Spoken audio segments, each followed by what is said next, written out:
ഈ കാപ്പ കേസ് പ്രതിയായ സുഗതനെതിരെ ശക്തമായ നിലപാടുമായി LDF നഗരസഭയ്ക്ക് ഉള്ളിലും പുറത്തും മുന്നോട്ട് പോകുമെന്ന് മുൻ മന്ത്രി കൂടിയായ വി ശിവൻകുട്ടി കൈരളി ന്യൂസിനോട് പറഞ്ഞു. നഗരസഭാ വിഷയത്തിൽ LDFന്റെ സമരത്തിന് ഒരു പിന്തുണ പോലും നൽകാത്തവരാണ് നിയമപ്രാബല്യമില്ലാത്ത അവിശ്വാസവുമായി വരുന്നതെന്നും അദ്ദേഹം വിമർശിച്ചു.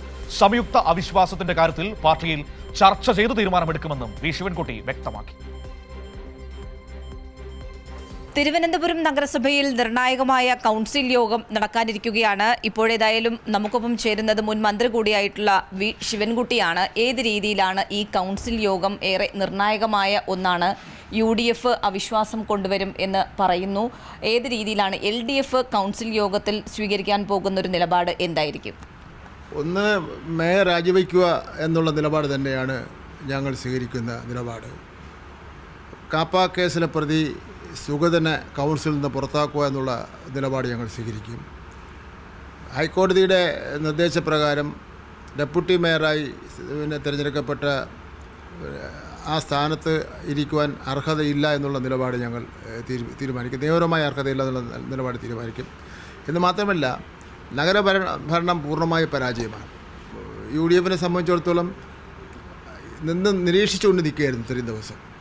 ഇപ്പോൾ നിയമാനുസരണമായി ശരിയല്ലെങ്കിൽ തന്നെ ഒരു നോട്ടീസ് കൊടുക്കുന്നതിന് വേണ്ടി തയ്യാറായിട്ടുണ്ട്. ഒരു അവിശ്വാസ പ്രമേയ നോട്ടീസ്. അതായത് LDFന് 29 അംഗങ്ങളുണ്ട്, UDFന് 20 അംഗങ്ങളുണ്ട്. 20 അംഗങ്ങൾ ഒപ്പിട്ടുകൊണ്ട് ഒരു നോട്ടീസ്. ആ നോട്ടീസ് നിയമ സാധുതയില്ല. അപ്പം ഇത്രയും ദിവസം ഞങ്ങൾ ഈ കാര്യങ്ങളിൽ ഒരു ശബ്ദം പോലും ഉയർത്തിയില്ല എന്ന് നാട്ടുകാരുടെ ഇടയിലുള്ള വലിയ പരാതി ഉയർന്നു വന്നപ്പോൾ ഞങ്ങളത് അവിശ്വാസ പ്രമേയത്തിന് നോട്ടീസ് കൊടുത്തിട്ടുണ്ടെന്ന് വരുത്തി തീർക്കാൻ വേണ്ടിയാണ്.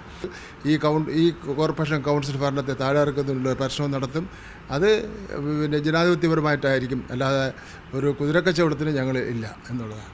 ഏതെങ്കിലും തരത്തിൽ UDF ഈ അവിശ്വാസ പ്രമേയവുമായി ബന്ധപ്പെട്ടുകൊണ്ട് LDFനെ സമീപിച്ചിട്ടുണ്ടോ? അവിശ്വാസ പ്രമേയവുമായി സഹകരിക്കണം എന്നാവശ്യപ്പെട്ടുകൊണ്ട് LDFനെ സമീപിച്ചിട്ടില്ല. LDFനെ ഇതുവരെ സമീപിച്ചിട്ടില്ല.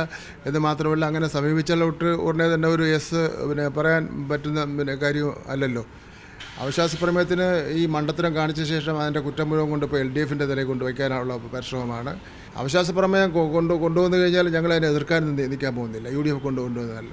പക്ഷേ ഞങ്ങൾ ജോയിൻ്റായിട്ട് ഉള്ള ഒരു കാര്യത്തിലേക്ക് പോകുന്നത് കൂടുതൽ ചർച്ച ആവശ്യമാണ്. നിലവിലെ കൗൺസിൽ യോഗത്തിൽ എന്ത് നിലപാട് മേയറും കൂട്ടരും സ്വീകരിക്കുന്നു അതിനെ അടിസ്ഥാനപ്പെടുത്തിയായിരിക്കുമോ നിലവിലുള്ള LDFൻ്റെ സമരം, അല്ലെങ്കിൽ ആ സമരം ആ രീതിയിൽ തന്നെ മുന്നോട്ട് കൊണ്ടുപോകുമോ? നാളത്തെ കൗൺസിലിലാണെങ്കിൽ മേയർക്ക് ഈ കൗൺസിലിൻ്റെ ഒരു വികാരം മാനിച്ചുകൊണ്ട്, ജനങ്ങളുടെ വികാരം മാനിച്ചുകൊണ്ടും അത് ഒരു പ്രമേയം വഴി അദ്ദേഹത്തിനെ പുറത്താക്കുന്നതിന് വേണ്ടിയുള്ള അവകാശം ഉണ്ട്. ഞങ്ങളെ സംബന്ധിച്ചിടത്തോളം കൗൺസിലിൽ നാളെ സമാധാനപരമായി പ്രശ്നങ്ങൾ അവതരിപ്പിക്കാൻ വേണ്ടിയുള്ള നിർദ്ദേശമാണ് കൊടുത്തിരിക്കുന്നത്.